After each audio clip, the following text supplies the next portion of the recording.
Hello everyone, welcome to RK tutorial. So guys, మన ఛానల్లో ఉన్న సబ్స్క్రైబర్స్ అందరికీ కూడా గుడ్ న్యూస్ అండి.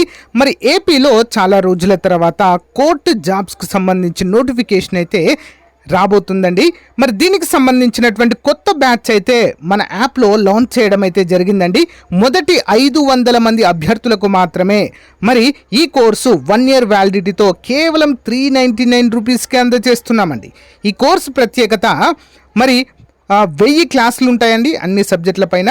3000కు పైగా 30,000కు పైగా టెస్ట్ సిరీస్ ఉంటుంది. ఈచ్ టాపిక్ సంబంధించిన పీడిఎఫ్ ఫైల్ డౌన్లోడ్ ఆప్షన్ కూడా ఇవ్వడం జరిగింది, డౌన్లోడ్ చేసుకోవచ్చు. అన్ని ప్రీవియస్ పేపర్స్ అయితే అందుబాటులో ఉంటాయి. ఎగ్జామ్ టైంలో టాప్ 25 గ్రాండ్ టెస్టులు కూడా యాడ్ చేయడం అయితే జరుగుతుంది. ప్రతి ఒక్కరు ఈ అవకాశాన్ని ఉపయోగించుకోండి. ఈ యొక్క లాంగ్ టర్మ్ బ్యాచ్లో ప్రతి ఒక్కరు కూడా జాయిన్ అవ్వండి ఫ్రెండ్స్, ఓకేనా. సో ఈ ఆఫర్ కొద్ది రోజులు మాత్రమే, తర్వాత 799 అవుతుందండి ఈ యొక్క కోర్సు వాల్యూ. అంతేకాకుండా ప్రతిరోజు daily current affairs online exam అయితే కండక్ట్ చేయడం జరుగుతుంది. మీరు ఎగ్జామ్ కూడా రాయవచ్చు. ఇంకెందుకు మరి ఆలస్యం, వెంటనే యాప్ లింక్ వీడియో డిస్క్రిప్షన్లో ఉంది, డౌన్లోడ్ చేయండి. వెంటనే మీ ప్రిపరేషన్ స్టార్ట్ చేయండి. All the best. Question number 1, నేను ఒంటరిగానే వచ్చాను, ఒంటరిగానే వెళ్తాను అన్న మొఘల్ పాలకుడు ఎవరు? నేను ఒంటరిగానే వచ్చాను, ఒంటరిగానే వెళ్తాను అని చెప్పిన వ్యక్తి బహదూర్ షా జాఫర్. ఎవరండి? బహదూర్ షా జాఫర్. ఇంపార్టెంట్. మలి మొఘలుల్లో చివరి పాలకుడు ఎవరు? మలి మొఘలుల్లో చివరి పాలకుడు. ఆప్షన్ 1 రెండవ బహదూర్ షా. రెండవ బహదూర్ షా. నెక్స్ట్ వన్, నాదిర్ షా ఎవరి పాలన లేదా పరిపాలనా కాలంలో భారతదేశంపై దండయాత్ర చేశారు? నాదిర్ షా ఎవరి పరిపాలనా కాలంలో భారతదేశంపై దండయాత్ర చేశారు? ఆప్షన్ 1 మహమ్మద్ షా. ఓకే, మహమ్మద్ షా. ఎర్రకోట శిల్పి ఎవరు? ఎర్రకోట యొక్క శిల్పి ఎవరు? ఆన్సర్ ఆప్షన్ 4 హమీద్ అనేటువంటి వ్యక్తి అండి. ఎవరండి? హమీద్. నెక్స్ట్ వన్, 100 యుద్ధాల వీరుడు అనే బిరుదు ఎవరికి కలదు? 100 యుద్ధాల వీరుడు ఎవరికి కలదండి? Rana Sangram Singh. Rana Sangram Singh. Important. Next one, క్రింది వాటిలో తాజ్మహల్ కట్టడాన్ని పోలి ఉన్నటువంటిది ఏంటి? సేమ్ తాజ్మహల్ లాగానే ఉంటుందండి. ఏంటి మరి అది? ఆన్సర్ ఆప్షన్ 4 బీబీకా మక్బారా అనేది సేమ్ తాజ్మహల్ని పోలి ఉండేటువంటి మరొక కట్టడంగా మనమైతే చెప్పుకోవచ్చు. నెక్స్ట్ వన్, దేశంలో ఫిరంగి దళాన్ని మొదటిసారిగా ఉపయోగించిన వారు ఎవరు? దేశంలో ఫిరంగి దళము ఎవరండి? బాబర్ అండి. బాబర్ దగ్గర ఉన్నటువంటి ఫిరంగి దళాన్ని చూసే అలెగ్జాండర్ మరి అది వేరు బాబర్ దగ్గర ఈ యొక్క ఫిరంగి దళాన్ని ఉపయోగించే మరి మొదటి పానిపట్టు యుద్ధము 1526లో గెలవడం అయితే మనము చూడవచ్చు. ఓకేనా. ఆ కాలంలో అది అత్యాధునికమైనటువంటి యుద్ధ పరికరంగా అయితే చెప్పుకోవచ్చు. ఓకే. నెక్స్ట్ వన్, క్రింది వాటిలో అక్బర్ నిర్మాణము కానిది ఏది? క్రింది వాటిలో అక్బర్ నిర్మాణము కానిది ఏంటండి మరి క్రింది వాటిలో? సరైన సమాధానము ఆన్సర్ ఆప్షన్ 4 పైవేవి కూడా కాదు. ఓకే, పురాణా కిలా కావచ్చు, ఆగ్రా కోట కావచ్చు, లాహోర్ కోట, ఇవన్నీ కూడా అక్బర్ నిర్మాణాలు కాదు. నిజంగా చెప్పాలంటే అక్బర్ చాలా తక్కువ నిర్మాణాలు అయితే చేపట్టడం జరిగింది భారతదేశంలో. ఓకేనా. ఇంపార్టెంట్. చూద్దాం, క్రింది వాటిలో సరైనవి ఏంటి?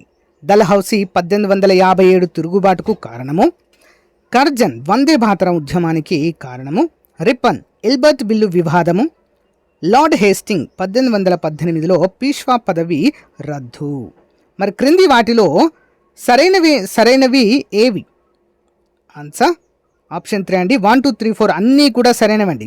లార్డ్ డల్హౌసీ 1857లో వారి యొక్క సైన్యంలో తీసుకొచ్చినటువంటి కొన్ని ముఖ్యమైన సంస్కరణలు 1857 తిరుగుబాటుకు కారణము. నెక్స్ట్, లార్డ్ కర్జన్ వందే మాతర ఉద్యమానికి కారణం 1905. ఎందుకండి? బెంగాల్ విభజన ప్రధాన కారణము. రిప్పన్ ఆల్బర్ట్ బిల్లు వివాదమే ప్రధాన కారణము. లార్డ్ హేస్టింగ్ 1818లో పీష్వా పదవిని రద్దు చేయడం కూడా ఇందుకు ప్రధాన కారణమనిగా మనమైతే చెప్పుకోవచ్చు. నెక్స్ట్ వన్, భారతీయుల్లో విద్యావ్యాప్తికి ₹1,00,000 కేటాయించినటువంటి చట్టం ఏది? భారతీయుల్లో విద్యావ్యాప్తికి ₹1,00,000 ఏ చట్టం ప్రకారం కేటాయించారండి? 1813 చట్టము. నెక్స్ట్ వన్, భారత జాతీయ కాంగ్రెస్ స్థాపన సమయానికి భారత వైస్రాయ్ ఎవరు? భారత కాంగ్రెస్ స్థాపన సమయానికి భారత వైస్రాయ్ ఎవరు? Option 4 lord Dufferin. Lord Dufferin. మరి భారత జాతీయ కాంగ్రెస్కి అధ్యక్షత వహించినటువంటి మొట్టమొదటి పర్సన్ ఎవరు? కామెంట్ చేయండి అందరూ కూడా. భారత జాతీయ కాంగ్రెస్ 1885లో ప్రారంభించినటువంటి దానికి మొట్టమొదటి అధ్యక్షులు ఎవరు? ఈ టైంలో వైస్రాయ్ అయితే లార్డ్ డఫ్రిన్ అండి, అందరికీ తెలుసు. మరి ఆ టైంలో దీనికి మొట్టమొదటి అధ్యక్షులుగా వ్యవహరించిన వారు ఎవరు? కామెంట్ చేయండి. మీకు తెలియకపోతే భారత జాతీయ కాంగ్రెస్ మొదటి అధ్యక్షుడు అని కామెంట్ పెట్టండి, ఆన్సర్ చెప్తా. నెక్స్ట్, సైన్య సహకార సంధిని అంగీకరించిన మొదటి స్వదేశీ పాలకుడు ఎవరు? సైన్య సహకార విధానము. 4వ ఆప్షన్ 1 హైదరాబాద్ నిజాం. హైదరాబాద్ నిజాం. సైన్య సహకార పద్ధతి అంటే ఏంటి తెలుసా అండి? ఇది ఒక బ్లెండర్ మిస్టేక్ అండి. ఏంటంటే ఈ బ్రిటిష్ వారితో ఒక ఒప్పందం కుదుర్చుకునేవారు. మాకేమైనా యుద్ధం వస్తే మీ సైన్యాన్ని మాకు ఇవ్వండి, ఆ సైన్యంతో మేము వేరే రాజ్యాలపైన దండయాత్ర చేస్తాము అని ఒక ఒప్పందం అండి.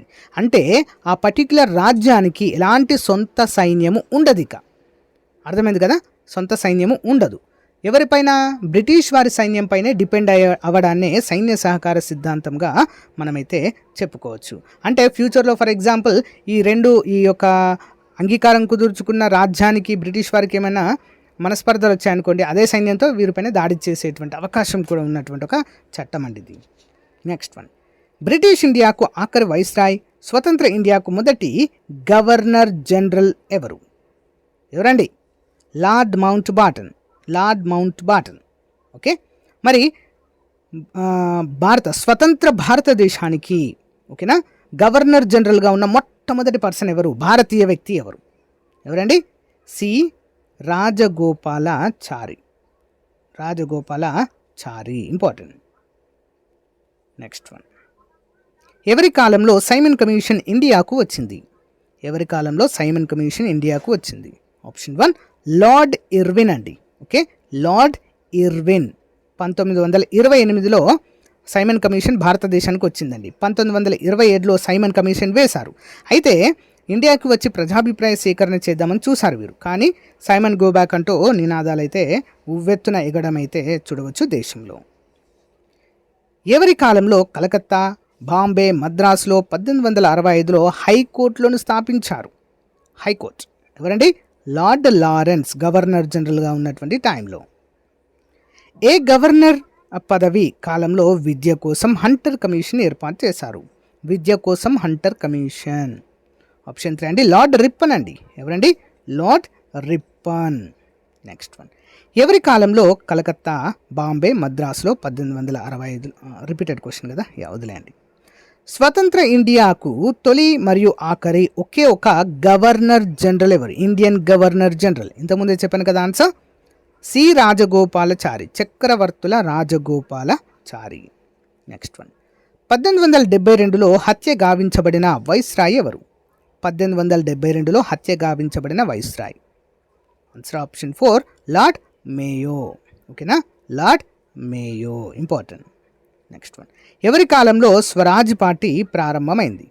ఎవరి కాలంలో స్వరాజ్ పార్టీ ప్రారంభమైంది? ఆప్షన్ 2 లార్డ్ రీడింగ్ అండి. ఎవరండి? Lord Reading important. Next one, భారతదేశ చరిత్రలో 1871లో ఎవరి కాలంలో మొదటిసారి జనాభా లెక్కలు జరిగాయి? భారతదేశ చరిత్రలో 1871లో ఎవరి కాలంలో మొదటిసారిగా జనాభా లెక్కలు జరిగాయి? Option 3 lord Mayo. Lord Mayo. భారత జాతీయ కాంగ్రెస్ ఏర్పడినప్పుడు ఇండియా వైస్రాయ్ ఎవరు? భారత జాతీయ కాంగ్రెస్ ఏర్పడినప్పుడు India viceroy. Option 1 lord Dufferin. Lord Dufferin. రెండవ ప్రపంచ యుద్ధము ఆరంభం నాటికి దేశంలో వైస్రాయ్ ఎవరు? రెండవ ప్రపంచ యుద్ధం ఆరంభం నాటికి దేశంలో వైస్రాయ్ ఎవరు? Option 1 Lord Linlithgow. Lord Linlithgow. ప్రాంతీయ భాషా పత్రికల చట్టాన్ని ప్రవేశపెట్టిన వైస్రాయ్ ఎవరు? ప్రాంతీయ పత్రికల చట్టాన్ని ప్రవేశపెట్టింది. Option 2 lord Lytton. Lord Lytton.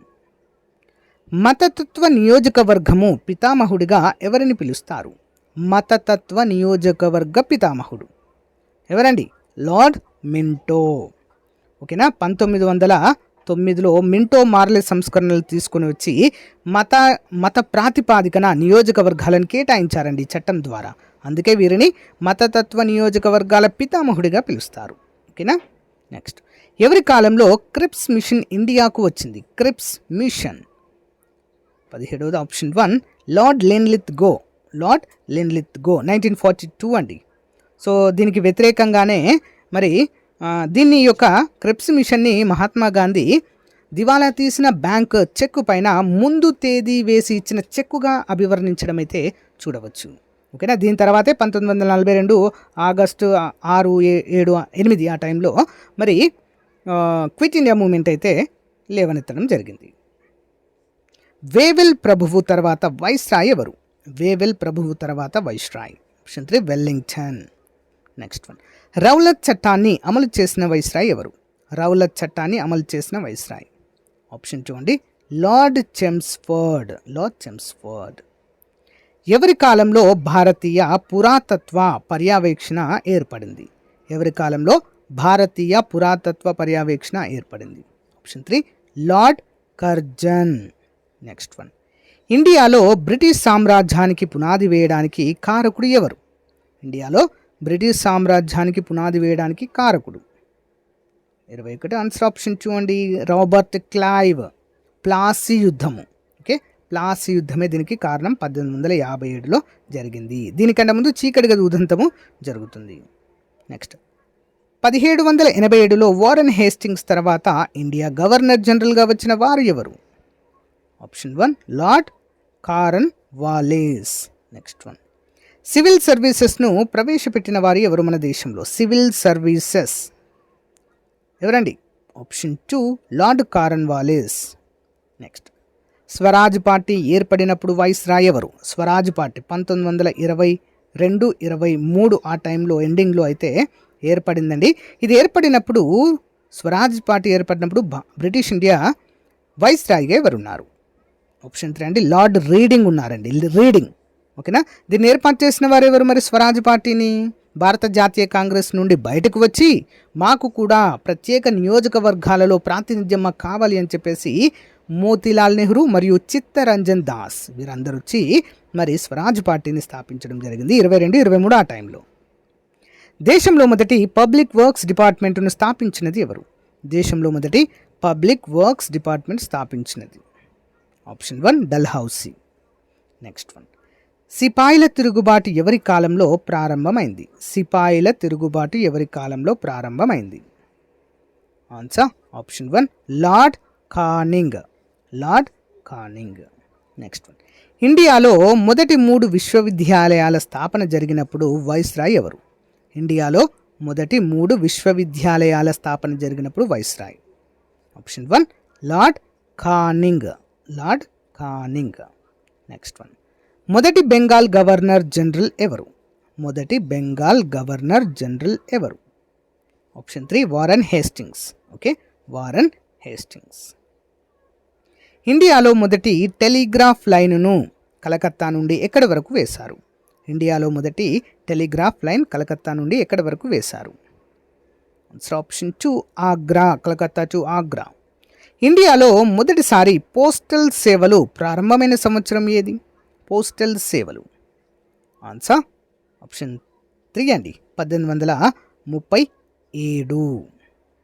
So guys, ఇది రోజుకు సంబంధించిన మోస్ట్ ఇంపార్టెంట్ మోడల్ MCQs అండి. మీకు నచ్చితే లైక్ చేయండి, తప్పకుండా మీ ఫ్రెండ్స్తో షేర్ చేయడం మాత్రం మర్చిపోవద్దు. Thank you.